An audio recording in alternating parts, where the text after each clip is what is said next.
Hey guys, Alex Cyclist here. So here is the update with the frame build here. So it is a 2025 Specialized Tarmac SL8 Pro frame in a size 54.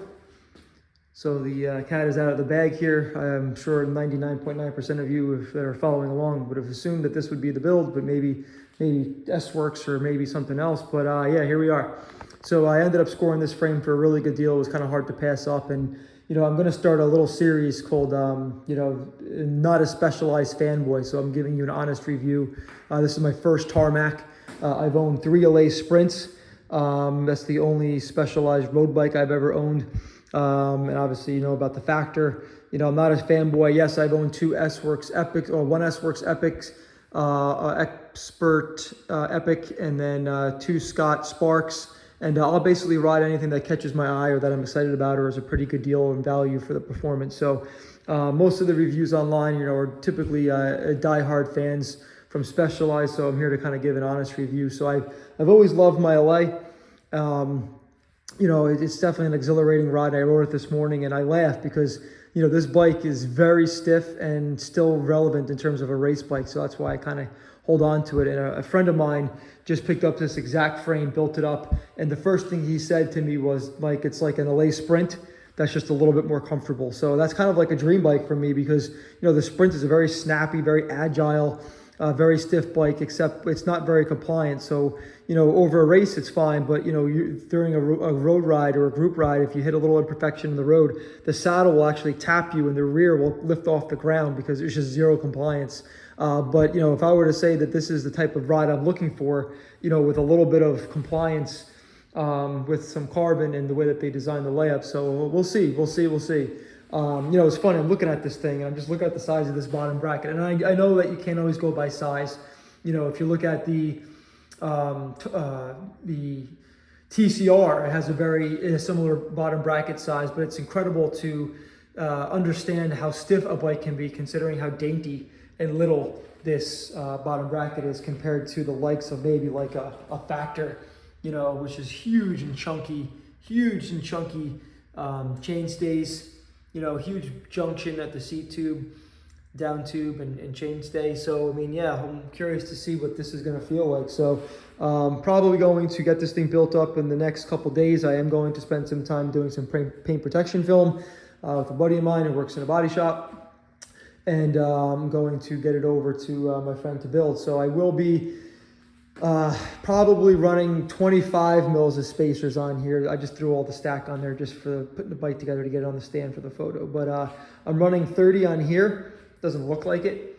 So that's 20, 30, actually 35. It doesn't look like it because of the way that they designed it. This looks a little bit more like an ugly duckling in terms of how they stacked it. But again, we're going to get a little bit lower on there, considering that the reach is 9 millimeters shorter on the top tube, and also 5 millimeters shorter on the hoods. So I should be able to get a little bit more reach out of this if I go a little bit lower. So that was kind of my decision to go with the shorter bar, was I'll be able to go a little bit lower here on the stack to get, you know, pretty comfortable here. But all in all, if you hang in to the end of the video, I did weigh these. I did weigh this frame, and I did weigh the fork. But basically, yeah, you're looking at it. I'm pretty excited here. I'm gonna obviously throw those Lavals on this bike, and obviously you know about the groups that are coming along here. I got this cool frames in here, gray, direct mount to kind of match the gray, metallic, Specialized. Is it, you know, it's not, I wouldn't say it's a very beautiful frame in terms of how it looks. You know, compared to the Factor, I think Factor, you know, has a really good job of kind of designing and the cues and the aero cues. But again, you know, these bikes now, they don't have to look like this anymore. They don't have to look like like S5s to be aero and to win races here. So they've obviously maximized the airflow here using the data and testing that they've had to make this thing pretty aero and obviously very, very light compared to the competition here. So yeah, nothing too crazy to look at here.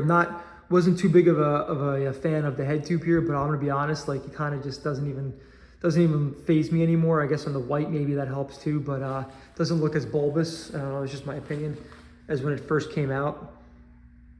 Don't mind the garage, there's a lot of kid shit everywhere.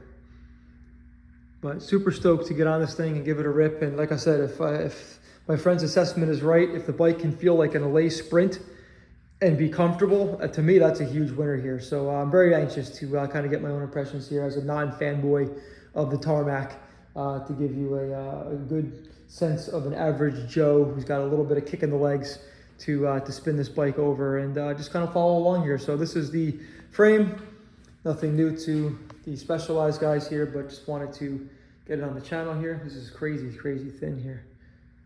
These seat stays are crazy small. And so are the chain stays. But again, when you're comparing to the factory, again, these are pencil stays. And then the chain stays are huge and chunky. God, I love that raw carbon.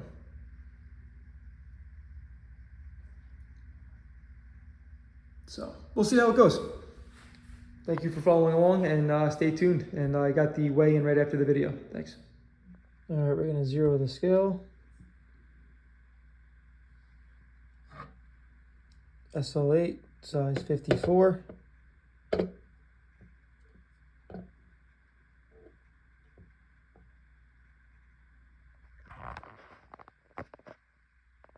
$872 grams for a size 54 SL8 Pro painted.